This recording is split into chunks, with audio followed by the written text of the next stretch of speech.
कुमारी है और हम हीरानगर से। हमारी मेन प्रॉब्लम ये है कि जो हमारा वार्ड नंबर 13 वो 12 में शिफ्ट किया जा रहा है और इससे हमें ये प्रॉब्लम हो रही है कि हमारे डॉक्यूमेंट्स भी चेंज होंगे। और अभी फिलहाल तो हमारी ये ज्यादा प्रॉब्लम है कि हमने जॉब के लिए काफी जगह पे अप्लाई किया हुआ है, तो जब हमारी डॉक्यूमेंट वेरिफिकेशन होगी तो वहाँ पे यही होगा ना कि पहले 13 था और 12 हो रहा है, तो हमारा रिजेक्ट हो जाएगा, तो हमें तो कोई फायदा नहीं होगा। तो हमें तो फिलहाल तो यही है कि आप 13 वार्ड नंबर 13 वो उसमें 13 को ही रहने दो, ज्यादा चेंज मत करो बस। एक नोटिफिकेशन निकली है 4-5 दिन पहले कि म्युनिसिपल वार्ड जो है उनकी डिलिमिटेशन का काम चल रहा है और उसके तहत हमारा वार्ड नंबर 13 जो हीरानगर है उसमें भी कुछ फैमिलीज जो हैं 35 फैमिली को आइडेंटिफाई किया इन्होंने। वैसे कोई सीरियल नहीं, कोई कुछ नहीं, पिक एंड चूज की जो पॉलिसी है वो अपनाई है उसमें, और उन 35 फैमिलीज को शिफ्ट किया जा रहा है वार्ड नंबर 12 के साथ। हालांकि वार्ड नंबर 12 का कोई कनेक्शन 13 के साथ बनता नहीं है, क्योंकि कम से कम 40 फुट चौड़ा नाला, हम चोई नाला कहते हैं उसको हीरानगर में, उनको उन दो वार्ड्स के बीच में पड़ता है। और जो प्रपोज्ड जो एक पॉपुलेशन रखी गई है डिलिमिटेशन के लिए कि 1000 से ऊपर अगर पॉपुलेशन हो किसी वार्ड की तो ही उसकी डिलिमिटेशन जो है वो पॉसिबल है, मगर इनकी जो पॉपुलेशन है वो 900 से कम है और 90% से ज्यादा लोग दलित समुदाय से हैं। और मुझे लगता है कि एक सॉफ्ट टारगेट को ढूंढ करके निशाना बनाया जा रहा है इनके वार्ड को। एक पॉलिटिकल वेंडेंटा भी हम इसकी की संज्ञा भी हम दे सकते हैं इसको,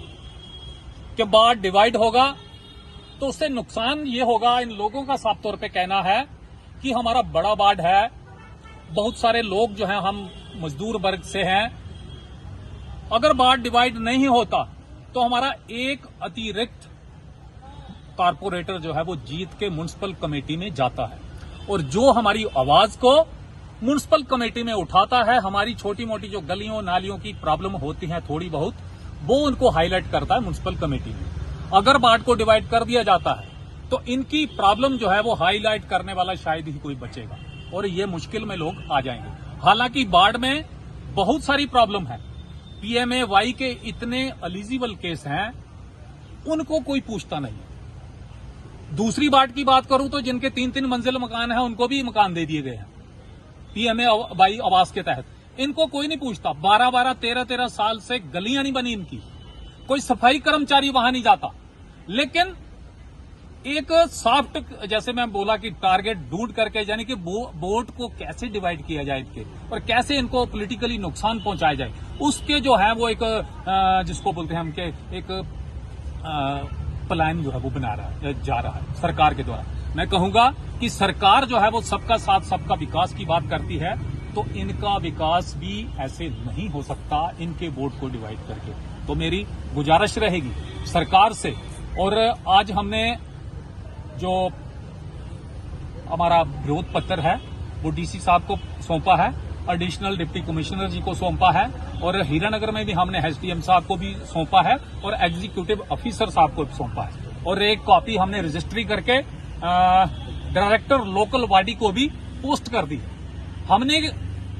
किसी भी कोशिश में कोई कमी नहीं छोड़ी है और गुहार भी लगाई है पर्सनली तौर पे बोलकर DC साहब से कि इन गरीब लोगों की, महिलाओं की, बच्चों की, क्योंकि उससे क्या होगा कि पहले इनका वार्ड नंबर 3 था, अब इनको 12 करने की कोशिश कर रही है।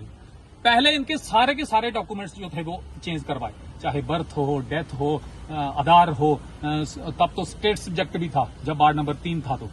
वो भी, और डोमिसाइल वगैरह, कितने आपको पता है कि डॉक्यूमेंट्स होते हैं, वो सारे के सारे एक परेशानी बन जाती है बंदे को। तो ये चूंकि मजदूर समुदाय से हैं, इनकी परेशानी कुछ ज्यादा बढ़ जाती है, इनके पास समय नहीं होता, इसलिए इनकी परेशानी को मद्देनजर रखते हुए सरकार से हमारी गुहार रहेगी कि इस स्टेप जो उठाने जा रही है इसको वापस लिया जाए और हमारे जो वार्ड है जैसे के तैसा ही रहने दिया जाए जैसा है। धन्यवाद। हमारा हीरानगर से डेपुटेशन वार्ड नंबर 13 से आया है,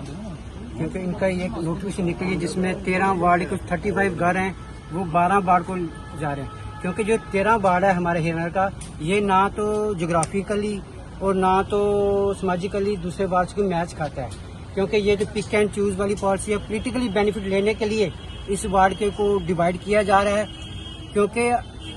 हमने हिरनर में भी अपने म्यूनसिपल कमेटी हिरनर के ईओ साहब से भी, एसडीएम साहब से भी ये डेप्यूटी मेमोरेंडम दिया है कि इस वार्ड को चेंज ना किया जाए। अगर आप चेंज करना भी चाहे तो इसकी जो एडजॉइनिंग वार्ड्स हैं उनमें से करो, क्योंकि ये वार्ड आगे ही, मेरे दोस्त पहले ने कहा कि ये वार्ड वैसे ही ये लेबर क्लासेस लोग हैं। मेरी छोटी बहन ने कहा कि हमें डॉक्यूमेंटेशन की बड़ी प्रॉब्लम, क्योंकि ये लोग बड़ी मुश्किल से इन्होंने अपने डोमासाइल बनाए हैं, इन्होंने अपने बर्थ सर्टिफिकेट बनाए हैं, इन्होंने अपने राशन कार्ड, सारा डॉक्यूमेंटेशन चेंज होगी, इससे इनको दिक्कत होगी। और दूसरा, ये पॉलिटिकली बेनिफिट लेने के लिए कुछ पर्टिकुलर जो 35 घर उनको सिलेक्ट किया गया और दूसरे वार्ड में डाल रहे हैं, जो क्योंकि सभी वार्ड के लोगों ने इसको ऑब्जेक्शन किया है। यही ऑब्जेक्शन हमने डीसी साहब के पास रखा है और ये हम सरकार से अपील करते हैं आपके चैनल के माध्यम से कि हमारी ये रिक्वेस्ट मानी जाए और ये वार्ड जैसे का है वैसे ही रहने दिया जाए। धन्यवाद।